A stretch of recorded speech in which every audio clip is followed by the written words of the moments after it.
Thank you so much, Michael, and thank you for all of those thoughtful questions. They are very much appreciated. You'll have a chance to, again, exercise your question asking at the end of this panel.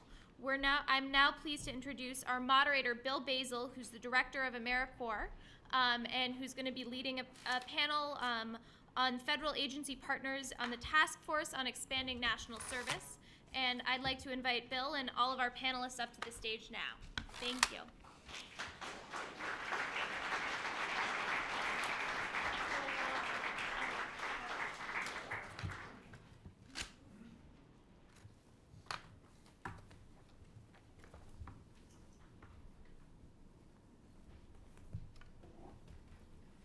Get our panelists up here for a minute, but let's first of all, before we start, my name, as Catherine has said, is Bill Basil. I serve as the director of AmeriCorps for the Corporation for National and Community Service.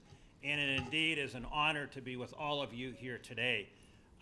We were waiting out in line coming in. I had a great opportunity to meet with members of the Conservation Corps from Gulfport and Biloxi, and they were telling me that it is so hot here, and I said, what about Mississippi?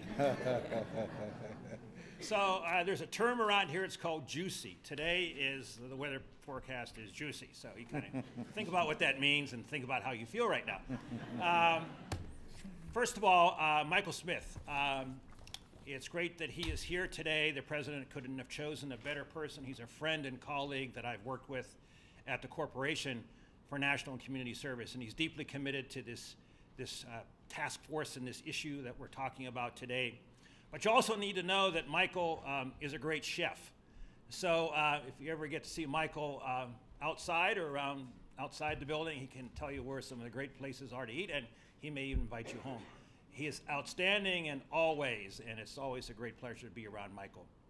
I know that PowerCorps folks were introduced in the back, and I love going up to PowerCorps, and it's my message to PowerCorps. I do want to ride on the pump track, so please invite me back. And those of you who don't know what a pump track is, you can ask the PowerCorps folks. But they're all smiling, and so they see what's going to happen to me when I'm on the pump track. They're anticipating anyway, so it's great. First of all, I want to thank Mary Ellen and the Corps Network for arranging and hosting this dialogue and this exchange of great ideas. Good organizations do more than just serve their members.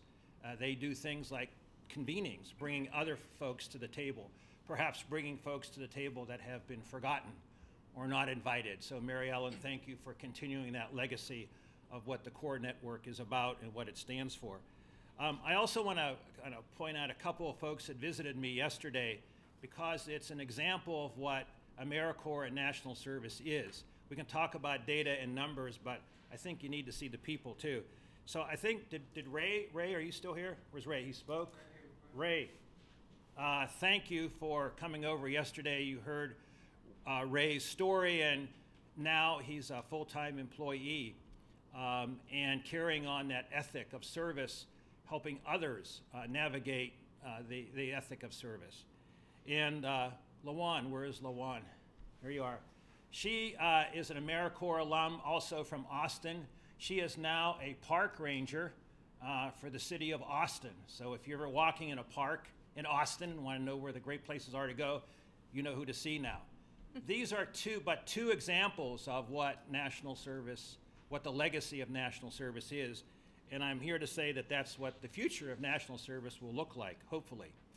One of the items that I wanted to bring to your attention before we go too much further down the road is one of the challenges we face. And as we were talking yesterday, earlier in the morning, the House Subcommittee on Labor, HHS, passed their markup of our bill.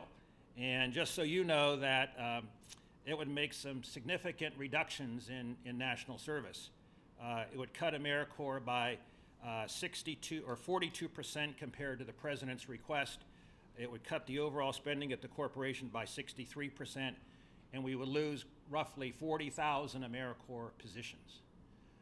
So this is just the first step in a long, long process.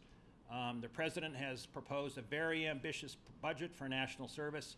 Hopefully you all know what that is and what that stands for, but there is more work to do, as we saw yesterday. I also want to point out a good friend of ours, Jose Phillips, who runs the National Civilian Community Corps. It's our residential program. Many of you know about the NCCC and the work they do. And at this time of year, many of Jose's members are poised to respond to disasters. This is hurricane season, and unfortunately, when those disasters strike, it's the NCCC that is out there on the front lines. And that is one of the enterprises that the subcommittee has proposed to eliminate. So one of the things that we need to do is focus on, well, what can we do now? What can we do partnering with other organizations and federal agencies? And so the panel today is going to help open up some of those dialogues and some of those ideas. At the corporation, we've worked over the past 2 years on a task force to expand national service with federal agencies and partners. President Obama created it about 2 years ago. And what that taught us is there is much more to be gained by partnering, by working together with other federal agencies and look at the efficiencies we can bring to the table by working together. And so this afternoon, I want to call upon my brother and sister federal agency representatives to talk about some of those great ideas that they see going on right now. Rather than read their extensive resumes, and you should know this is a resume that any of you would be proud to have, and your parents would be proud to see. These are individuals that are at some of the highest levels in federal government. They are the critical thinkers. They are the ones that never say no to an idea. They always kind of move things forward. They are a lot of the idea people. And so we're privileged to have them here today. So what I'm going to do is sit down, or is going to introduce them, and then they're going to, I'm going to ask them a few questions, and then we're going to reserve some time for all of you. Okay? So not in any order that I'm going to ask them, but I want to introduce Matt McKenna. Matt is with the Community and Foundation. He's the Community and Foundation Investment Advisor with the U.S. Department of Agriculture. In addition to Matt, we have Jerry Fiala. Jerry is a good friend from many years. She's the Deputy Assistant Secretary for Employment and Training at the U.S. Department of Labor. We also have Shauna Sorellis. Shauna is the Director of Public Housing Programs at the U.S. Department of Housing and Urban Development. And we are also joined by Natasha Campbell. She's the Senior Advisor to the to the Secretary of the U.S. Department of Energy. And then Matt Stanislaus. Matt is the Assistant Administrator at the U.S. Environmental Protection Agency. So that's our panel, and we'll get started with the first question. So I'm going to move down here and start with Matt. I was wondering, Matt, if you could talk about one of our earlier partnerships with the USDA, with the Forest Service, the 21st Century Conservation Service Corps Initiative. And I think it would be great for the audience to hear about this partnership, how it developed, and the Department of Agriculture's impetus into entering this partnership, and why they wanted to put some skin in this game. Sure, Bill, I'll be happy to, and hello, everybody. It's a partnership on many different levels, but on the most basic level, it's a partnership between ourselves and our good friends at the Department of Interior. I think, as most of us know, the National Forest Service falls under the jurisdiction of USDA. National Parks falls under the jurisdiction of the Department of Interior.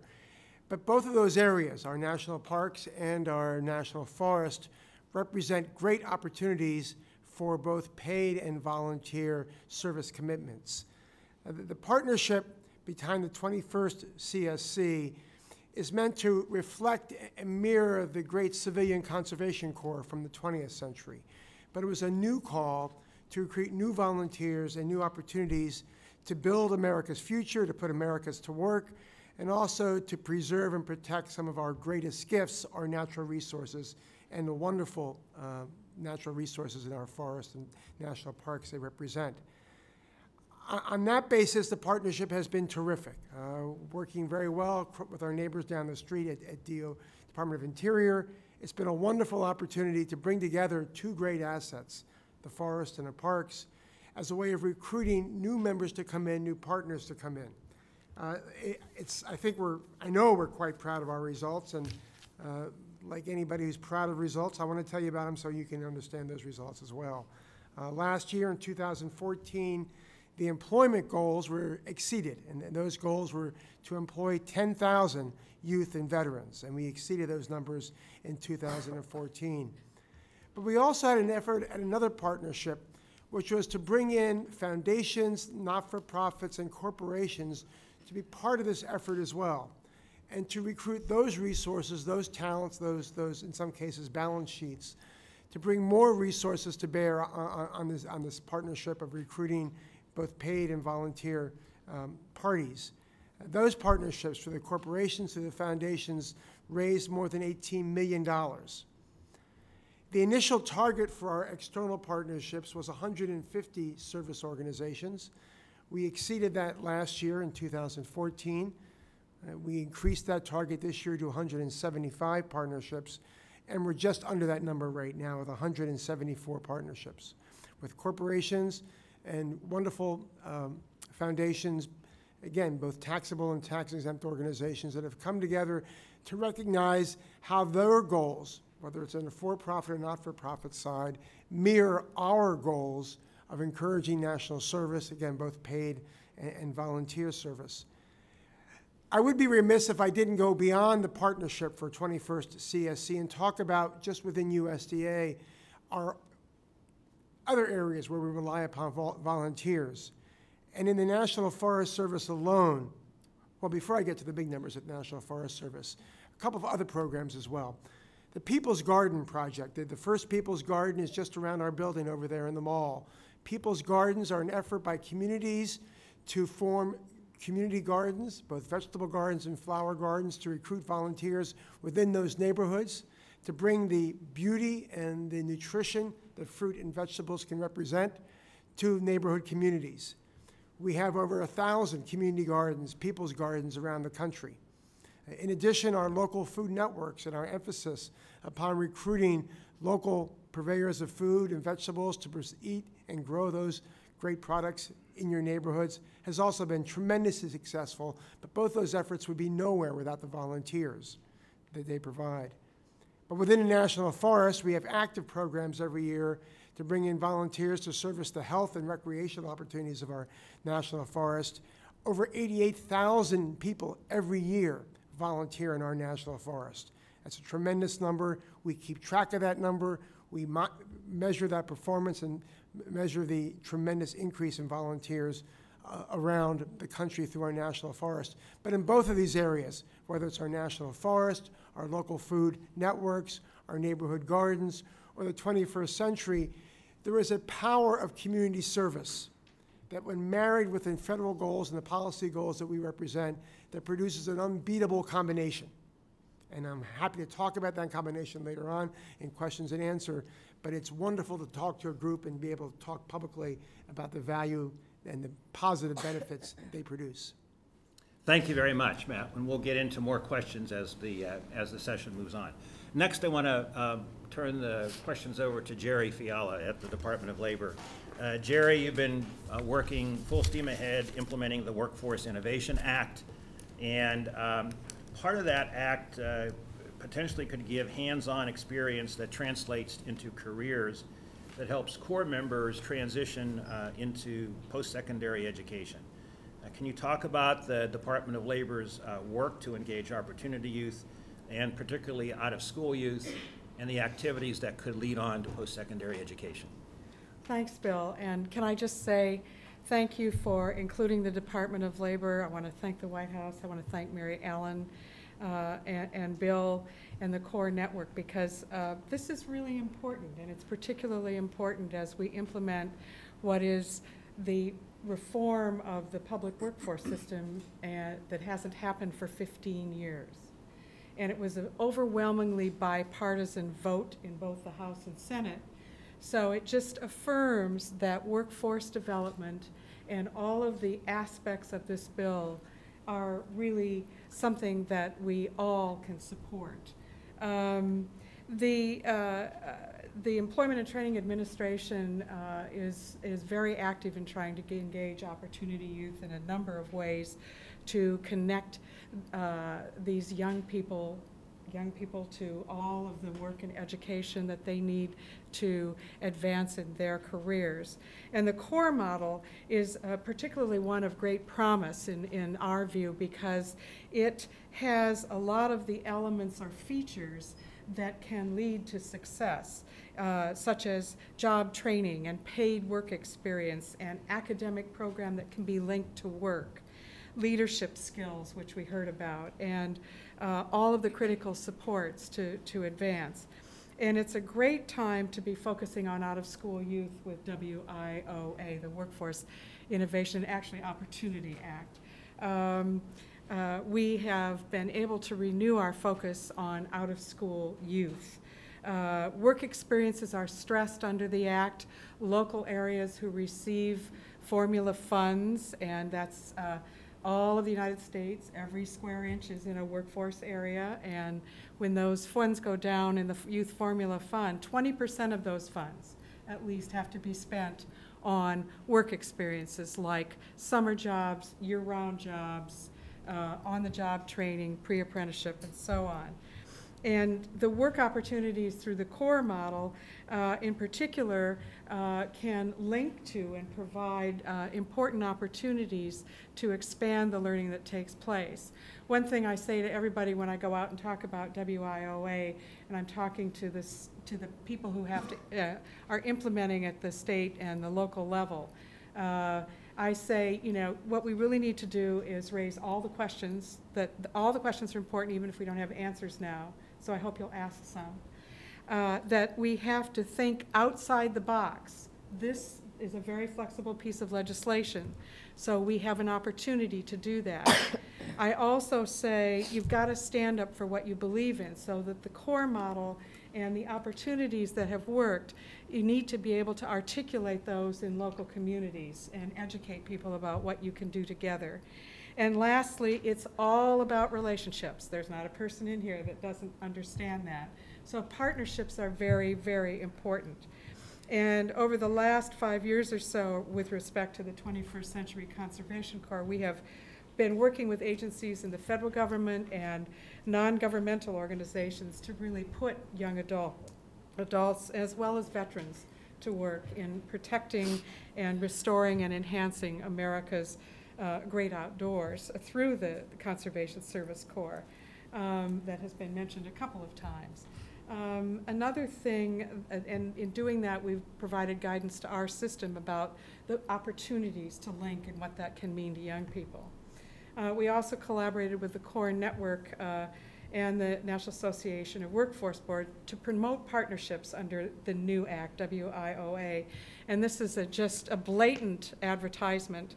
We'll have copies up here, but it's a little technical assistance piece that is really aims to help both the Corps and the workforce systems see each other as assets and be able to leverage and align resources.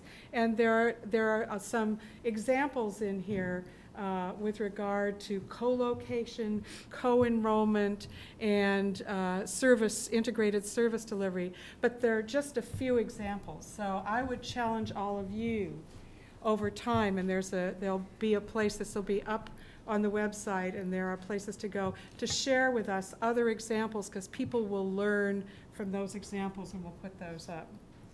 I think that that's all I'm going to say. Okay. I could say more. Thank you, Jerry.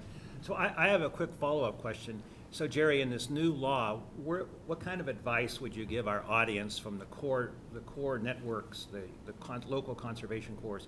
Where would be the point of entry for this dialogue? I know they're named by different names, but what type of organization would be the ones that they should talk to that's governing these funds that they receive from you? I think I would give you sort of 3 pieces of advice. First of all, if you have the political connections at the state, talking to the governor's state-appointed workforce board, anybody in that group, would be important, because governors are charged for the first time to put together strategic plans that integrate. And as I've said to people out in the field, we will not accept stamped independent programs together as a submission. But they're charged to integrate adult, dislocated worker, youth, employment service, adult education, and vocational rehabilitation programs, to integrate them. And governors can choose to add more, including Carl Perkins and TANF and so on. So if you want to be at that big table, you need to talk about the core at that level. But we all know that services get delivered at the local level. So the local level, the workforce, it's called a Workforce Development Board as of July 1. And the boards are voluntary. There's a business chair, business majority, and the chief of local elected officials appoint them. On the board will be representatives from education, representing the various advocacy communities and community groups, as well as business. There's even an apprenticeship representative that's now required on all of those boards. So if I had to do this and the board, by the way, is responsible for planning and overseeing the service delivery of those formula programs. And so, and there's no, they are going to probably all have a subcommittee that's on youth. And so I would reach out to them and say, it's called the Opportunity Act. Here are the resources that you have, and make sure you read what is offered in the Act first. But here's how we could leverage our resources with your resources. You know, you can conduct outreach and recruitment and provide case management. We can provide all of the skills that relate to employability and working on a job. You can talk to employers and bring the private sector for permanent jobs and the skills that are required for growing occupations, so that we know how to align our skills training to those skills that will be in demand. We can help provide some of that training and support. So it's a conversation that has to take place at the local board level with the members, and also with the service providers, and many of you are service providers in the system now. But I think it's important that you take a leadership role as we implement what is a very different approach under the Youth Formula Fund, and I'll save that for later. Very good. Thank you, Jerry. So next we're going to hear from Maddie Stanislaus. Maddie is with the EPA, the Environmental Protection Agency, and some here may have heard of it, and we'll ask Maddie to talk about it, the Workforce Development and Job Training Grant Program in its history. And it's an interesting history. Some of the core programs have utilized resources through that act. And in fact, the EPA Administrator McCarthy has just finalized the Clean Water Rule at the Earth Conservation Corps in DC. And I think there's probably a connection there. So can you talk about some of the training that the Environmental Protection Agency supports under the Environmental Workforce Development and Job Training Grant Programs, and what you see as priority areas there for the Corps to work on? Sure. Well, thank you, Bill. And I actually want to open up with thanking you all for the work that you all do on a daily basis. I know how sometimes it can be challenging to do that. I actually started off administering a job training program many, many eons ago when my hair was actually black, you know, so I'm just saying. So I was actually an early critic of the federal government. I was an early critic of the federal government because federal government was putting all these resources to cleaning up communities, but was not matching that with training community members to participate in that economic recovery. So I'm really privileged to be administering this program. So this program really began with training folks from the community, some more environmentally challenged communities to participate in the recovery. So it began with participating in the cleanup of communities. It is broadened now to include everything from photovoltaic installation to ecological restoration, resiliency kind of programs. The program intentionally focuses on individuals from these communities with the barriers to unemployment. So we really focus on formerly incarcerated, we focus on long-term unemployed, we focus on our veterans. The other thing that we focus on is we want to have a job training program that is nimble and relevant to the community. So the job training program is designed around the market of local communities. So one of the things that we ask, and we're very successful, is that the participants actually work out relationships with local business partners. So the results in a curriculum that meets the local markets. It's a multi-certificate, multi-skills program.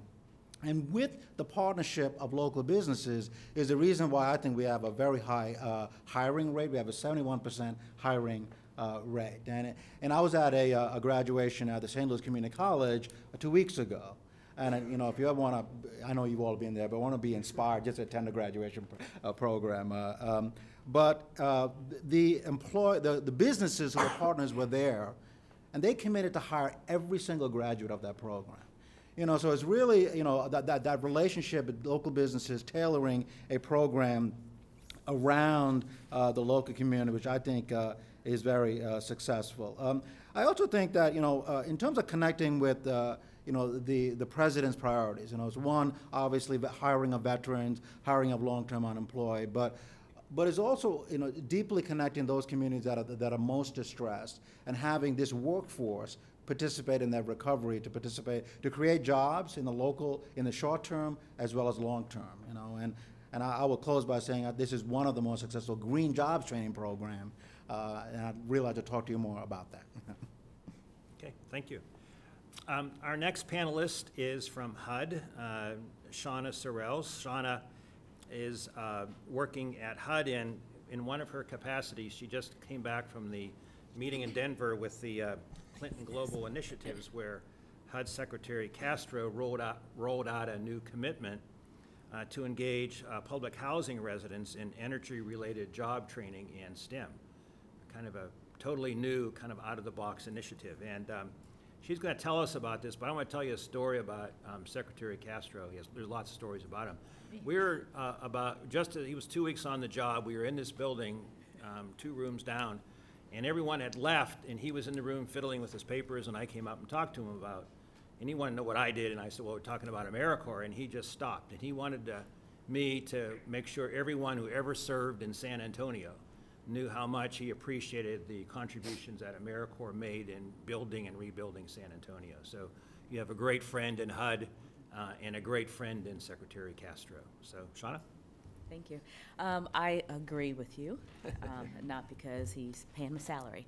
But so Secretary Castro is relatively new on the job, but one of the things that he has prioritized is making the Department of Housing and Urban Development the Department of Opportunity. And we see this initiative, this SEED initiative, as certainly fulfilling on that commitment to provide additional opportunity. To tell you a little bit about and the way I'm going to talk about the relationship with community service or with services is probably a little bit different from the way some of the other panelists are operating. But within the public housing program, which I'm sure many of you are familiar with, it's the federal government's oldest rental assistance, low-income rental assistance programs.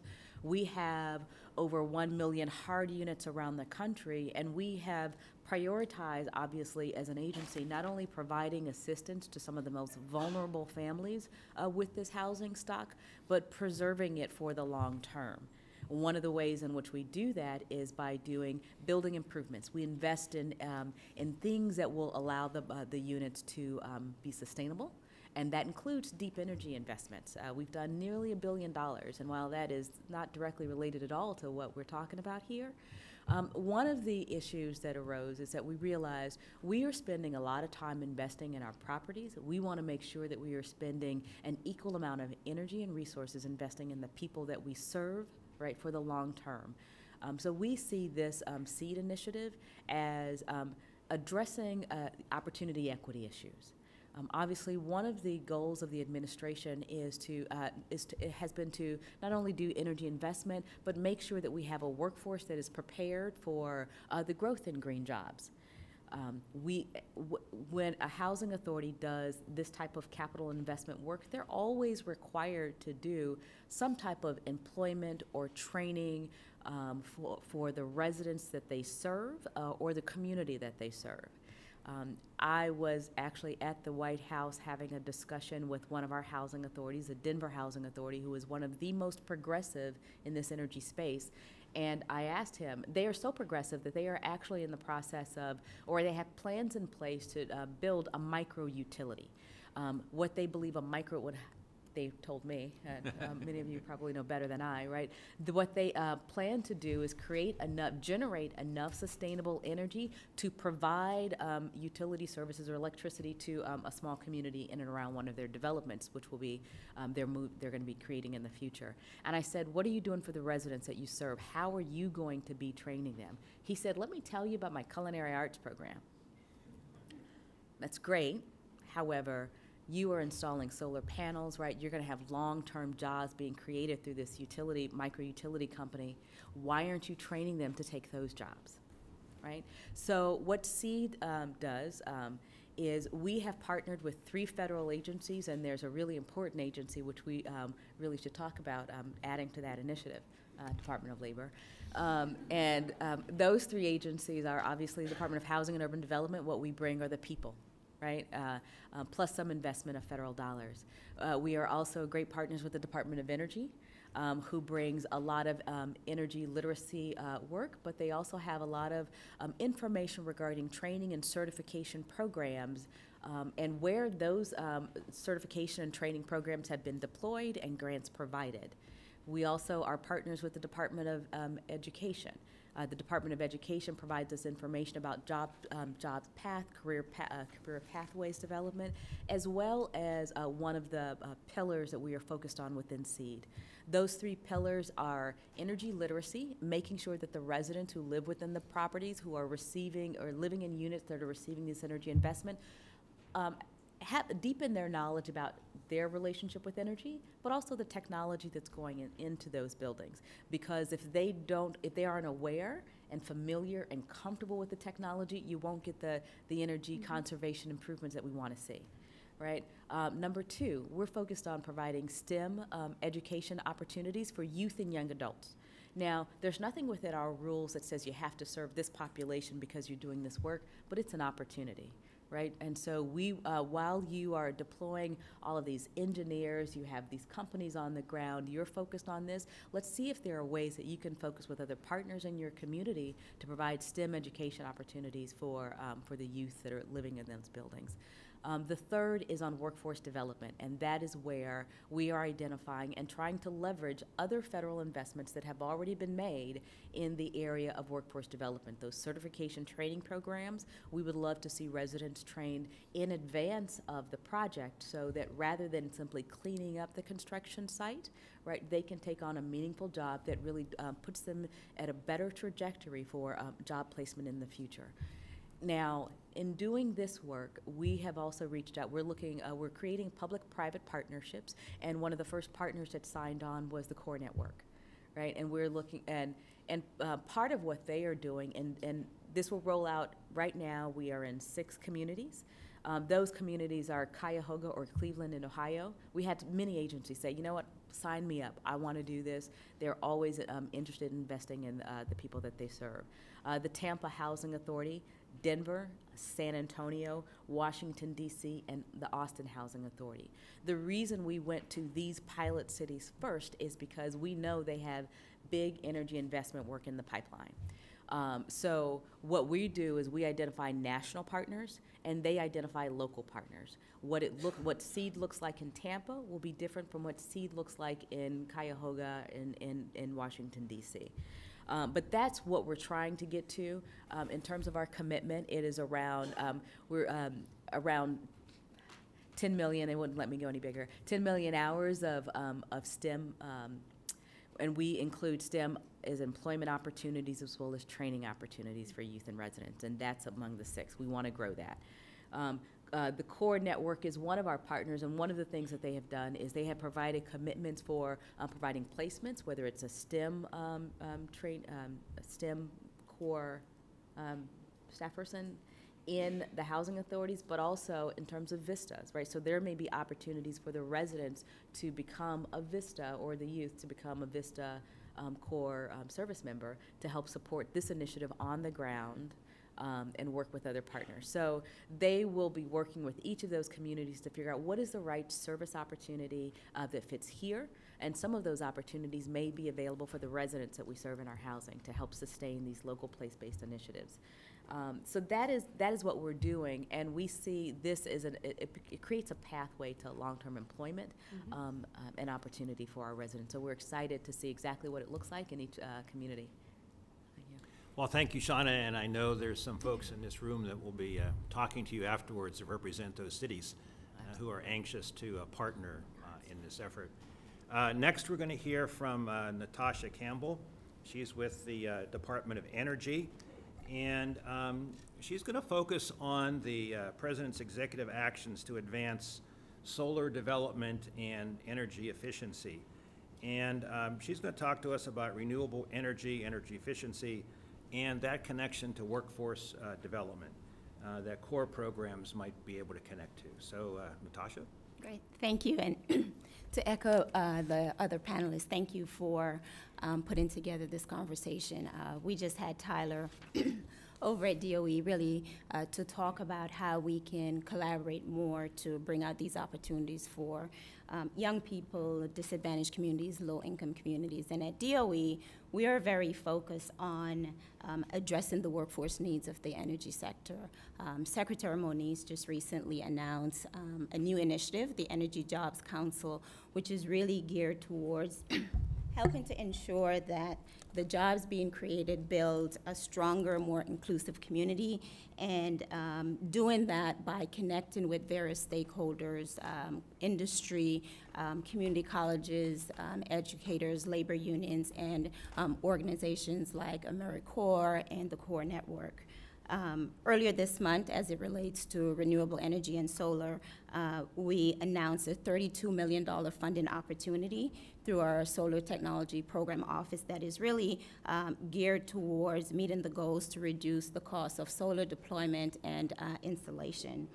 Specifically towards workforce development, over $12 million of that will be available to develop a diverse, well-trained support workforce, including funding projects to train technicians for careers in solar, as well as other related professionals in the insurance industry, the real estate industry, the utility industry.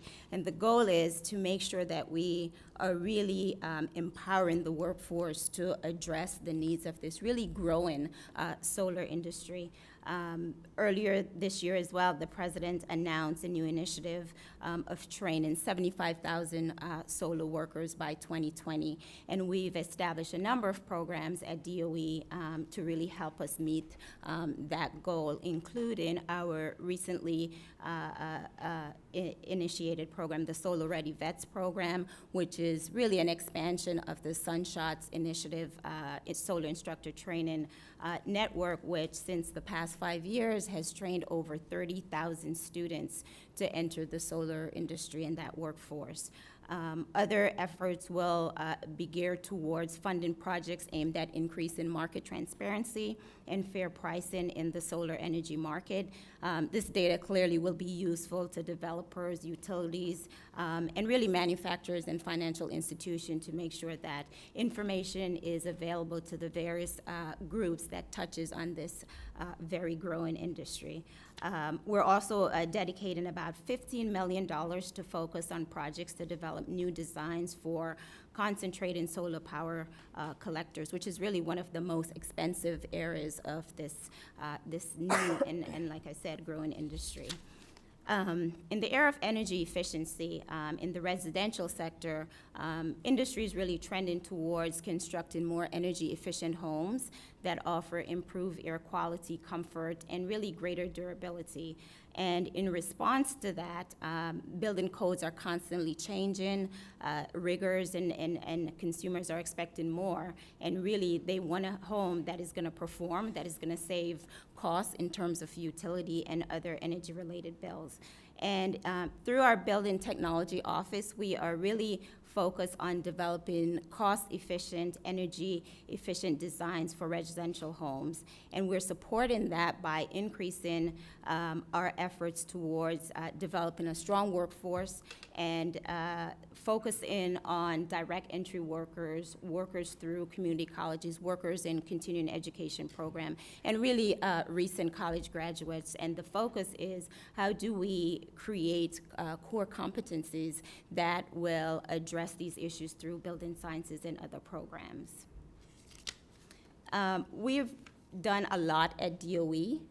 The demand in the energy sector is really great. I think it's an opportunity that's presented, and unfortunately, a lot of these opportunities are not known to low-income communities, disadvantaged communities, and one of the things that we're really focused on through initiatives like SEED and other collaborations through our Veterans Hiring Initiative is working with federal partners to really amplify this work by working with community organizations like AmeriCorps, the CORE Network, faith-based institutions to really bring in younger workers that can really take advantage of these opportunities and really form sustaining careers for themselves.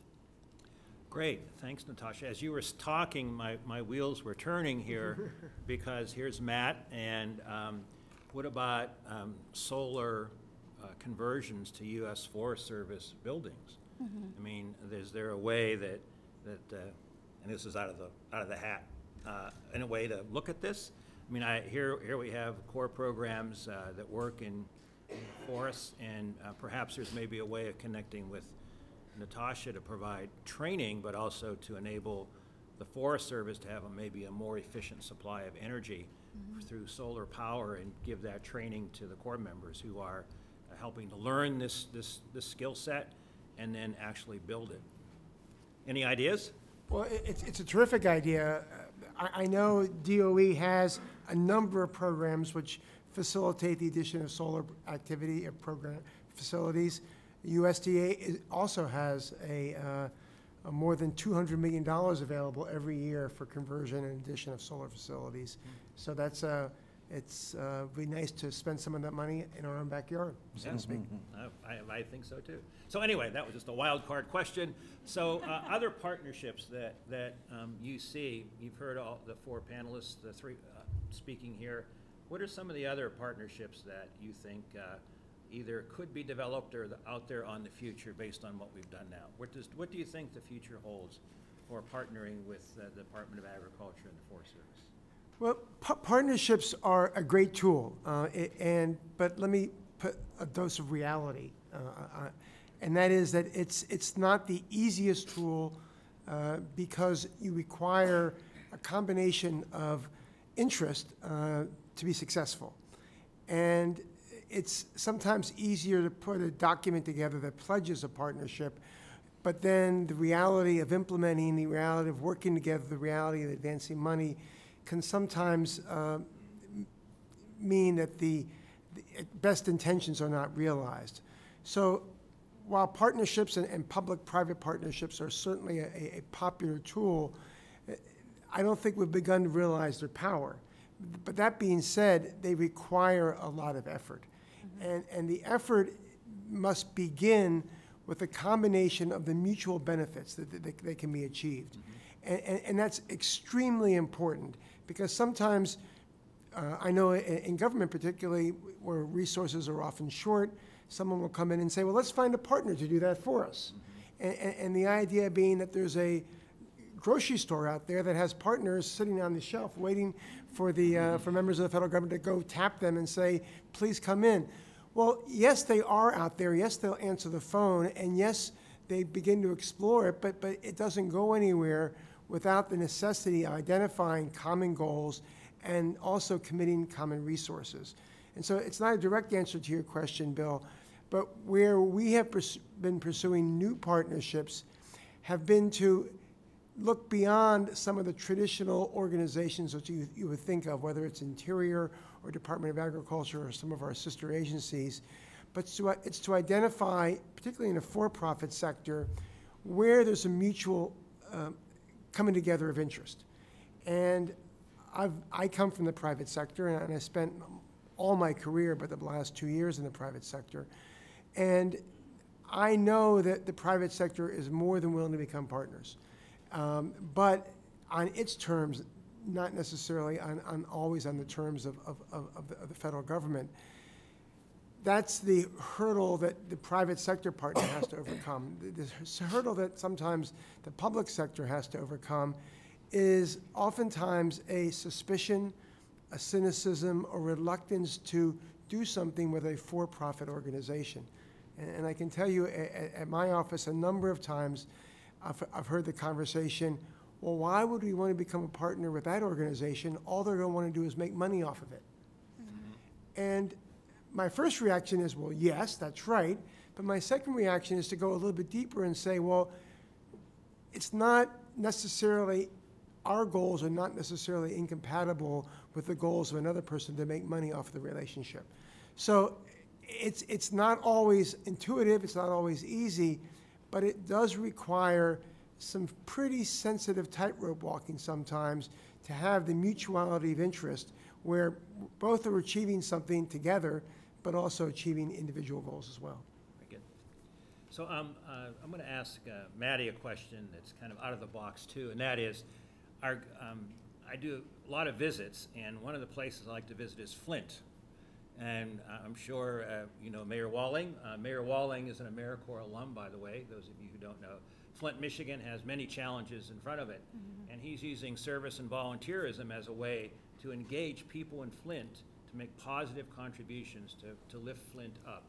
And so as I go on the tours with Mayor Walling, you see brownfield after brownfield after brownfield.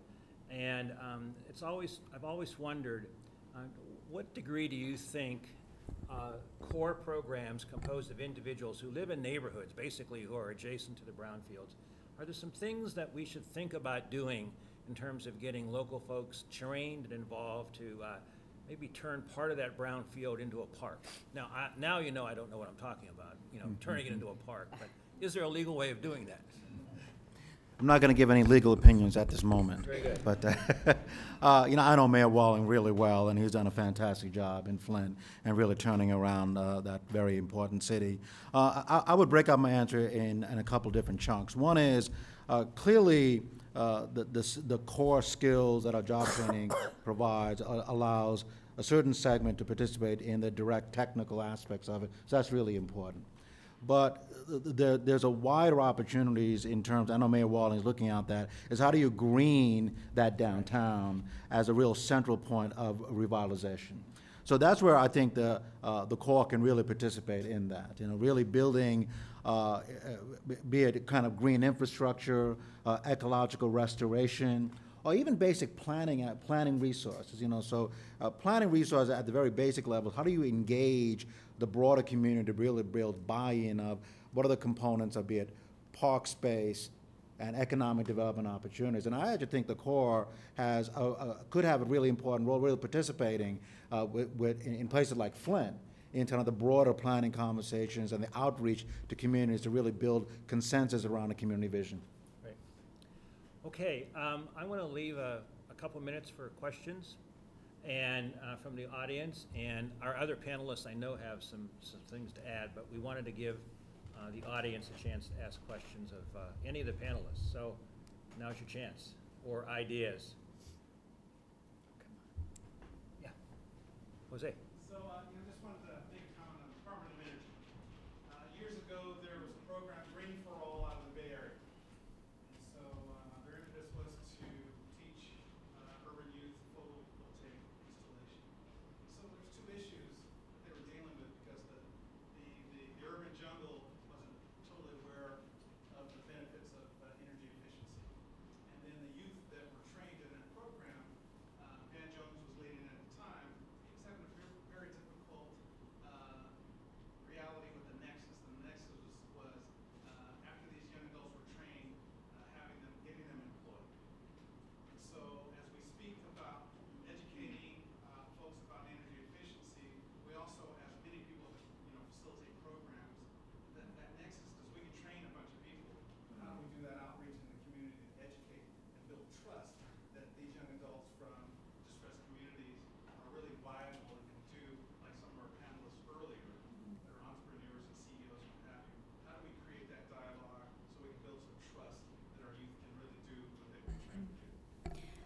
At DOE, like I mentioned earlier this year, the Secretary announced this new Energy Job Strategy Council, which is really focused on accelerating job growth and maximizing awareness, increasing awareness and participation of low-income and disadvantaged communities in the energy sector. We've worked with localities like Pittsburgh. We're working with localities like Pittsburgh, with the utility industry, for example, to look at how can we, given the needs of the utility sector, where you're looking at over 50% of the workforce is eligible to retire in the next 5 years, how can we look at the needs of government with the drawdown in the military, the needs of the workforce, build a pipeline of workers to fill those needs. So through training and collaboration with agencies like DOL and DOD, we're connecting individuals who are looking for jobs that employers are trying to fill with actual opportunities. So those training opportunities result in actual job placement. Yesterday I was in Phoenix at a workforce development event, and I think it's a perfect model for connecting students, individuals with training opportunities, addressing the needs of disadvantaged communities by providing wraparound services and placement into jobs. There's a program at Estrella Mountain Community College called Get Into Energy. It's really the brainchild of the Center for Energy Workforce Development, and it basically works with community organizations to identify disadvantaged youths, provide them with services that look at what are the challenges these students are facing to learning, how do they learn, and how can we support them in completing, not just training, but completing high school, place them in training programs in community colleges, and connect them with mentors in the industry while they're going through training so that they realize. There was a student there yesterday, and she said, I had the opportunity through this program to be supported through the community organization, supported through my professors, and to visit companies with people that look like me. And she said that experience made it real for her, that my dreams are not, they're not simple, and they're attainable. So we're looking at connecting with organizations like AmeriCorps, the National Community Service Network, and connecting them with companies that are really looking to fill jobs. The Vice President's Jobs-Driven Training Initiative is really just about that. How do you identify opportunities, provide training through whether it's community colleges, labor organizations, and attach that to a job within industry. I think it's very disheartening when you train, but there is no job. So I think the main thing that we want to do through our Jobs Council is provide good data. Where are the jobs?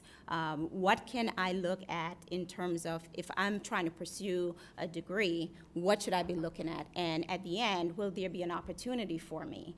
We're also looking at, just to tell you a little bit about our Energy Job Strategy Council, how do we use the resources within the department, be it technical or financial, to work with local and regional and economic development planners to build energy and economic development programs that will lead to jobs that can support the needs of those communities. And the big part of that is workforce development. What training opportunities are available? What skills are needed for us to fill those jobs? And ultimately, we want to make sure that the opportunities are available to everyone, looking at minorities, veterans, women, and bringing those all together. So Jerry, your Department of Labor is that agency we look to for that job placement connection. 30 seconds, how would you advise folks to make that connection between training and actual job placement? Well, I would again advise that at the local level, there are workforce development boards that you should be reaching out to and have a conversation. I think partnerships do require maintenance, but it's what each of you bring to the table. Number two, there are about 2,500 American job centers around the country that are overseen by these local boards. Sometimes they're called One Stop, sometimes they're called WorkSource in Texas, sometimes they're called American Job Centers. And those are places where a job seeker can go for information and career services and referrals to training. They can get skills assessment and be provided, get a plan, if you will, individual plan for what to do. So the core network may be part of the service providers as those plans are developed and referrals are made. It's also where employers go. There's labor market information that's developed at the state and the local level, and we're trying very hard to improve the real-time nature of that so that occupations and job openings in growth sectors, whether it's energy or it's advanced manufacturing or it's healthcare or it's IT, and it's different in every community, that information is available so that young people and adult job seekers can determine what their possibilities are best for them, and they can get information on the training providers that is best suited to meet their needs and put together a plan. So I think that's important, and I'm going to say one thing. I'm going to just take a little time. One thing I didn't say to you is that youth formula fund that goes down to these boards to plan, 75% of those funds are to be targeted for out-of-school youth. That is a sea change that Congress made from the current law, which has 30% of the funds going to out-of-school youth. There was a very determined policy change by Congress in a very bipartisan way to focus on young people, particularly those who are not in school and not at work, to be able to provide opportunities so that as they're struggling to get a toehold, they can move forward and know there's a resource for them. To also directly answer that question, which I agree with both of the answers, I actually think that it's the right green job for the right community, right? So I think in our program, what we ask the applicant is, what are the jobs that can be supported by your community? What market studies have you done? And what business partners do you have that are going to hire the graduates? Right? I mean, it's really critical. So we have some communities that do training around wastewater treatment, other communities that do training around ecological restoration, and other communities that do training around hazmat or photovoltaic installation. You know, so I think it's really critical to match training around the local markets. The other thing I will add is something that I think we need to work on is the entrepreneurial development side of the house. Right? A lot of these folks who get trained and get jobs, we also need to provide support. And we see coming through our program is that there's a real great need of entrepreneurial capacity building, for lack of a better terminology. You know? Well, I want to thank all of our panelists, and I hope you agree that these are the finest federal employees you'll ever work with who are committed to the idea of enabling all youth to learn, all youth to serve, and all youth to go forward and use the talents that they have to make the country even better. So will you please join me in thanking our wonderful panelists, Matt, Maddie, Natasha, Jerry, and Shauna. Thank you all. Thanks, Frank.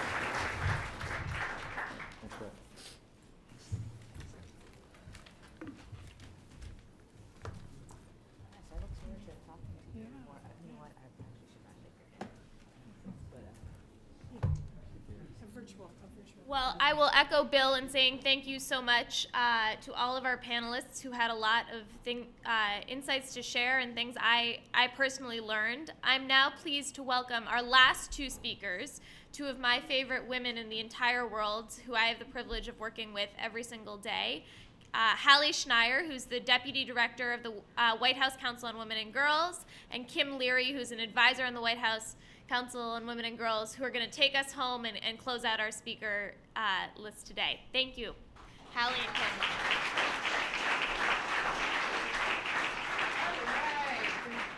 Okay, hi everyone. We know it is the end of what I'm sure has been a packed afternoon, so we are going to be brief. And I might just actually stand up because that's how brief I'm going to be, and also I like to see everyone. So, as Catherine mentioned, my name's Hallie. I'm the Deputy Director of the White House Council on Women and Girls, and I was in AmeriCorps Vista out in St. Helens, Oregon. So it's really a pleasure to be here with everyone today. So just quick 2 seconds on what is the Council on Women and Girls. So the President created us, not us specifically, but the President created the Council in 2009 by executive order So that means it's going to be, you know, for any future administration, it's got some staying power. It's pretty hard to get rid of an executive order. So it means that in every federal agency around the government and also every White House office here in the White House, there is a key senior person who's responsible for looking out for the interests of women and girls in all of the federal policies and programs that we do. So if we're talking about implementing the post 9/11 GI Bill or STEM education, there are people throughout the government who are charged with making sure that women and girls really do have a seat at the table and that programs are designed as much with women in mind as with men. So that's the design of the council, and Valerie Jarrett, the president's good friend and senior advisor, is the chair of the council. And then the First Lady's chief of staff, Tina Chen, serves as our executive director. So that's kind of the structure and what we do. And that results in stuff like your budget proposals. I talked about things like the GI Bill or, you know, policies at transportation. So that's really where all of this kicks in. Now, Catherine said that I could ask you guys for stuff. So here's gonna be my ask of the day before I turn it over to Kim. So in about, what time is it? Okay, in 30 minutes, the Treasury Secretary, Jack Lew, I'm not sure if anyone saw the news today, is going to officially announce that there is going to be a woman on the $10 bill. They're going through a redesign process, and there will be a woman. So here's the catch. We have no idea who it is. And it's not like, guess what the secretary's thinking. He hasn't made a decision yet, and we don't know what the design of the note itself will look like. So a lot of this is around security features and counterfeiting, and there's a lot that goes into designing our money, which kind of makes sense. But the Department of the Treasury has actually opened up a process for input, and they mean it very seriously. They want to hear ideas. The president talks about it all the time, right? The best ideas don't come out of Washington. So he really does want to hear from people if it's, you know, a new symbol to put on the bill, if it's a whole new sort of landscape. The theme is democracy, which is kind of cool. So it's just cool that our money's going to have a theme sort of from here throughout. So the treasurer of the U.S., Rosie Rios, has been around talking about that.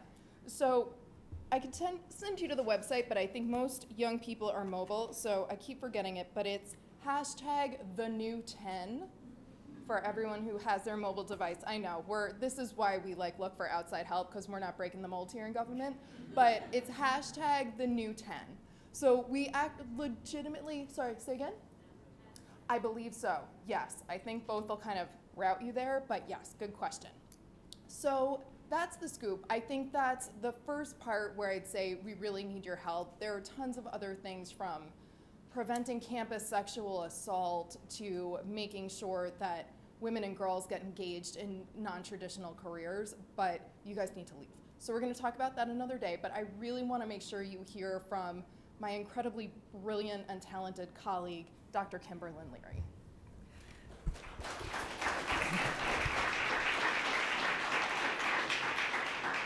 So I'm going to follow Hallie's example and just speak with you for a few moments and say what an incredible privilege it is to work with Hallie and with the whole council. My job is to work on a portfolio within the Council on Women and Girls that's focused on underrepresented women and girls, including women and girls of color. So we're working in areas that I'm sure you've been doing a lot of thinking about. I know you've been doing terrific work in all of these areas, and they won't surprise you. Education, thinking about how to foster girls' success in school.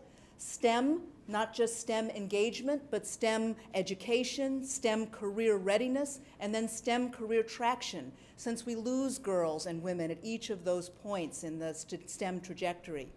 We're also interested in economic empowerment and making sure that we can create pathways and use the pathways we have to help women move from lower wage work to middle wage work, to reach the middle class, to be part of the president's economic push towards middle class economics. We're also interested in financial education and opening up that understanding to everyone so that they can prosper and make the right decisions for themselves and for their families. And then entrepreneurship is something we're thinking a lot about because it's a way to leverage an opportunity. So much business is now owned by women, and many businesses are owned by women of color.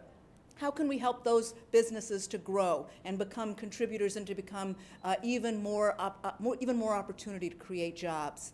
And then with health and safety, we know it's absolutely critical to close the gap as the Affordable Care Act has allowed us to do in so many health disparities. But there's still some, like maternal mortality, where we need more talent and we need to be able to think more creatively. And safety is such a critical issue, whether you're in school, in your community, in the workplace. So making sure that women and girls have safe spaces in which to work and learn is an absolute priority for us. So my ask for all of you is to share your great ideas with us, your success stories, and help us to think about the ways that we can reach all women and all girls, including those who are underrepresented in key areas. Thank you.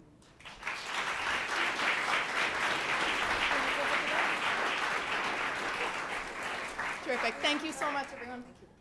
Well, first of all, I want to say a huge thanks to Hallie and Kim and to everybody who was here today, for all of you who asked questions, for all of you who tweeted. I was just scrolling through on Twitter and saw some fantastic photos of all of your lovely faces, and am so glad that we had the opportunity to share this with you today. I will encourage you on your way out.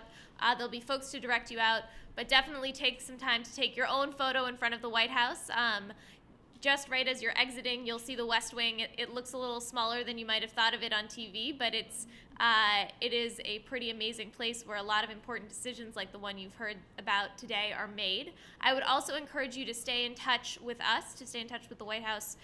The president always says this is the people's house, and that is really true. We want to hear your ideas. You all got a lot of emails and updates of locations and invitations from us, so please do use that as a means to give both feedback on today, or if you have ideas, or if you're coming to Washington and you want to get a White House tour. Let us know via that inbox, and we'd be happy to work with you on whatever it is that you need and any ideas that you have. So thank you all once more, and please do stay in touch. And good luck on your day of service tomorrow. I hear it's going to be pretty spectacular. So thank you.